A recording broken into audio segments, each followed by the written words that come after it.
moi, en un mot, Sharpak, c'est partage. Soutien. Opportunité. Apprentissage. Gagnant-gagnant. Évolution. Dépassement de soi. Sharpak, déjà, ça m'a apporté vraiment une ouverture vers les autres disciplines scientifiques. C'était intéressant de pouvoir travailler, par exemple, je pense à l'APP, travailler sur un projet qui regroupe toutes ces matières. L'Institut est vraiment à l'écoute de ses étudiants et met un point d'honneur sur la motivation, sur la créativité, la curiosité. On essaie vraiment d'avoir une démarche scientifique et de montrer que Sharpak est un incubateur de talent. Normalement, j'enseigne à la Faculté des Sciences à Orsay et l'Institut Sharpak, pour moi, il est absolument unique parce qu'il me permet de tester des enseignements que je n'oserais pas tester à la fac. Et si elles fonctionnent, ensuite on va les essaimer à plus grande échelle à la fac et même au-delà, partout en France et dans le monde. Alors nous à l'Institut, on a testé plein d'enseignements un peu délirants pour voir comment ça fonctionnait. Un exemple, on a plongé les étudiants dans une fiction où ils doivent aider un vaisseau spatial à distance et trouver plein d'astuces expérimentales et de vraies expériences qu'ils vont construire pour aider le vaisseau. Et on fait ça pendant 2 jours de suite.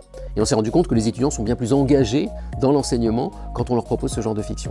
Et donc essayer de trouver des solutions pour l'avenir, un petit peu innovantes, se basant sur leurs compétences scientifiques évidemment, mais on va aussi les ouvrir sur les questions liées aux sciences humaines et sociales et à la société. Pourquoi ? Parce que on a une classe qui, à l'arrivée, est très hétérogène, avec des profils très différents. Et donc faire un cours magistral, transmissif au milieu, en se plaçant sur une moyenne, c'était compliqué. Donc on a essayé de mettre en place des choses qui permettaient aux étudiants d'avancer de manière assez autonome et à leur rythme, souvent avec du travail de groupe.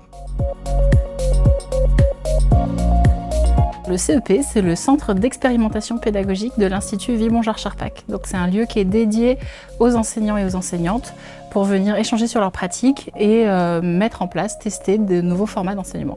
On s'intéresse à ce que dit la recherche en sciences d'éducation en didactique, c'est-à-dire la recherche qui dit comment est-ce qu'on fait pour essayer de bien enseigner, de lire ce qui se faisait là-dessus et de reproduire aussi des protocoles expérimentaux pour essayer de mesurer ce qu'on faisait et donc vérifier que quand on avait des idées, elles étaient pertinentes du point de vue de la littérature. Cette année, on a dû faire une pile microbienne, en fait une pile qui fonctionne à partir de microbes, donc des bactéries électrogènes, et qui consomment de l'urine. Et c'est en ça que c'est intéressant, c'est qu'on va travailler sur un objet scientifique qui va utiliser tout ce qu'on peut voir en cours ou pas. Donc on doit aller chercher des informations en dehors aussi. Et ça répond à un contexte écologique qui est d'actualité. Et c'est super intéressant d'avoir ce double aspect-là de science et société. Durant mon parcours scolaire, j'ai toujours apprécié les échanges avec différents intervenants, que ce soit des professionnels à l'externe ou des alumni. Donc c'est naturellement que j'ai voulu m'investir aussi auprès d'étudiants.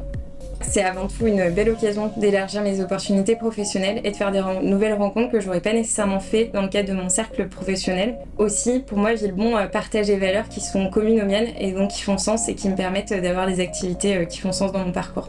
Je pense que c'est un partenariat qui est gagnant-gagnant, gagnant à la fois pour les étudiants qui ont un premier contact avec le monde professionnel et qui peuvent ainsi maîtriser les codes professionnels, mais c'est aussi un partenariat qui est gagnant pour les consultants puisque ça permet de prendre du recul sur les tâches que nous effectuons au quotidien et c'est aussi, je trouve, un projet qui est porteur de sens et c'est ce qui m'a plu dans la démarche.